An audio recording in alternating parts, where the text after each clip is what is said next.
tihomu leta madzana ntlhanu na makume nhungu na misava yo fuwa ya vurimi I masungulo ya mfuwo eka vavuyeriwa va ntiyiso va purasi leri ra masi ra Freedom. Hi 2012 vahofiseri kusuka eka ndzawulo ya vurimi va tile laha ku ta teka mavito ya vona na tinomboro ta mapasi naswona va nyika switshembiso swa hava swa leswaku va ta kuma mikavelo eka project ya purasi leri ra masi. Vavuyeriwa va vula leswaku ku ve rendzo ro tika no vava ku fika laha.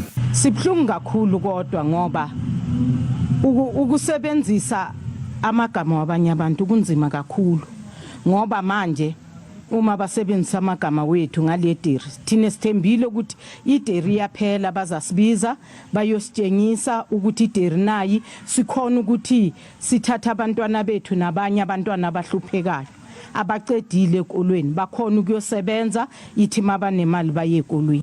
Kambe Nthembo sevuyile. So today we are handing over to them. You can see they are going to get 583 cows and 9 horses.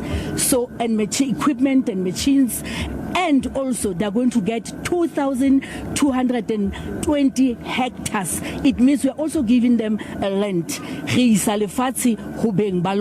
So we are very much excited with this project, and it's a good project. You can see for yourselves, it is now from today in their hands. It is up to them. Vulavisisi bya musirheleri wa vaaki byi kumile leswaku nhloko ya ndzawulo ya vurimi a yi landzelelanga milawu leyi nga fanela eka ku xaviwa ka purasi ra masi ra Freedom naswona tihakelo leti nga endliwa a ti nga fambisani na milawu ya nkwama wa tiko.